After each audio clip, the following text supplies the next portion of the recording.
आज दिनांक 28 अक्टूबर 2025 को प्रेस इन्फॉर्मेशन ब्यूरो यानी कि पीआईबी दिल्ली के द्वारा ये आप एक नोटिस देख पा रहे हैं, जो कि आपका जब हम केंद्र सरकार की बात करें उसके द्वारा है। एट्थ पे कमीशन को लेकर के, आठवां वेतन आयोग को लेकर के cabinet approves terms of reference of eighth central पे कमीशन। और यहाँ पर किन किन चीज़ों के बारे में बात की गई है उसको लेकर के हम बात करेंगे, चर्चा करेंगे। आप यहाँ पर देखेंगे जिन्होंने कितने कुछ मेंबर हैं, पार्ट टाइम हैं, परमानेंट मेंबर हैं, मेंबर सेक्रेटरी हैं, क्या कुछ है, क्या कुछ इसके बारे में यहाँ पर इस पत्र में कहा गया है आठवें वेतन आयोग को लेकर के चर्चा करेंगे। वीडियो में अंत तक आप बने रहिएगा।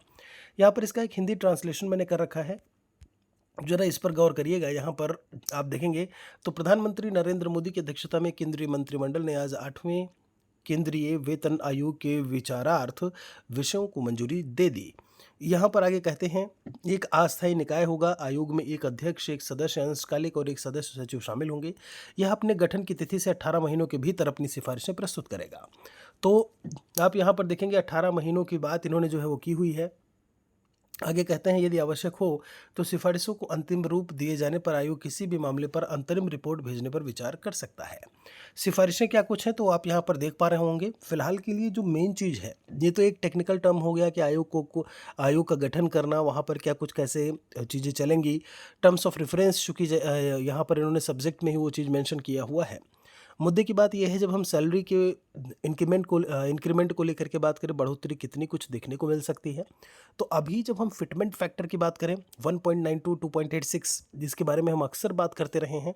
एर्थ पे के जो एक प्लेलिस्ट हमने बनाई हुई है एर्थ पे कमीशन, वहाँ पर आप जाएंगे तो बहुत कुछ आपको सीखने को मिल जाएगा, जानने को मिल जाएगा। तो अभी जो बात सामने निकल करके आ रही है कि फिटमेंट फैक्टर का, तो 1.92 के आसपास जो है वह देखने को आपको मिल सकता है। इसकी प्रबल संभावना जो है अब नज़र आ रही है। मतलब जो भी आपका वर्तमान बेसिक पे है, आप स्टेट गवर्नमेंट के हों या फिर सेंट्रल गवर्नमेंट के, चूँकि सबसे पहले सेंट्रल गवर्नमेंट में ही चीज़ें लागू होंगी।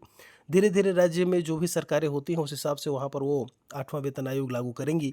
और उसके बाद अगर हम बात करें, अगर आपका बेसिक पे जो भी है, मान लीजिए आपका बेसिक पे 25,000 रुपये है, तो वो आप मान के चलिए 1.86 1.92 जैसा कि मैंने बोला, तो अब दोगुने के आसपास आपका बेसिक पे जो है वो आपको देखने को मिल जाएगा अगर आठवां वेतन आयोग लागू होता है तो।